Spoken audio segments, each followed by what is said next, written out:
see on meie robot ja see on tehtud Mindstorm Legost. See on robotsorteerija ja see on arvatavasti väga hea robot, ma arvan.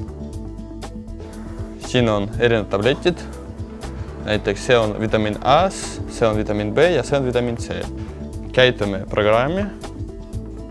Siin on timer ja kui on kell 10, ta saadab SMS-i selle telefoni peale ja SMS-is on kirjutatud, et on vaja...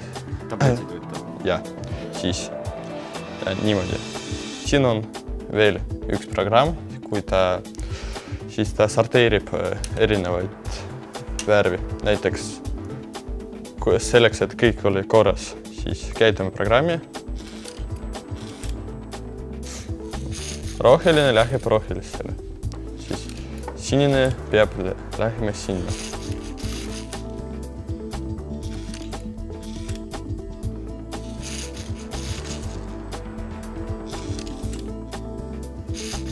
No ja umbes niimoodi ta töötab.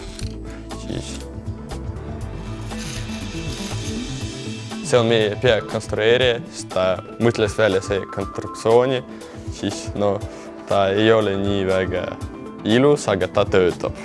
Tulevikus see tuleb kasulik vanematele ja me võime nende natuke suurem teha, nii et siin mitte ainult 3 tabletid erinevalt, aga näiteks 5 või rohkem.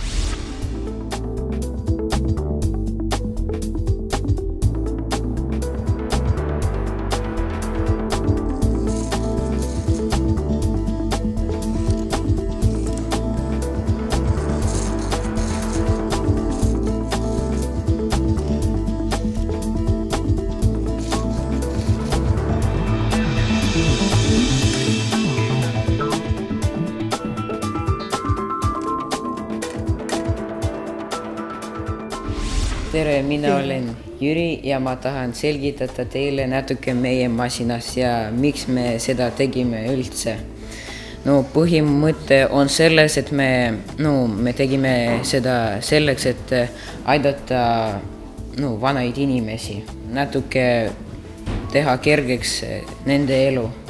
Aga väga hea aparaat ju. Kui te pahasti näete või on sükene asi, et ta piiksutab, teil on hea nägemine, aga te pahasti kuulate, siis ta võib teile seal piiksutada ja... Tähendab märku või? Jaa, annab märku teile. Ja veel, kui te ei ole kodus, siis ta veel võib teile helistada. Või saada SMS-i telefoni. Jaa. Tubli aparaat. Jaa. Ja te kõik välja mõtled selle? Jaa. Tubli poisid. Vot niimoodi. Kõige parem sellisele invaliididele, kes ise nagu ei ole kõvendanud, talle pannakse see tööle ja siis ta saab selle tableti kätte võtab. Tema võib-olla ei oskagi panna. Et seal on hea, kui ta kas lapski läheb või abikaasa või mees või naine läheb kodunud ära, aga mees peab teadma kella all võtma rohu, et tal on see võtta. Selles suhtes on see väga hea.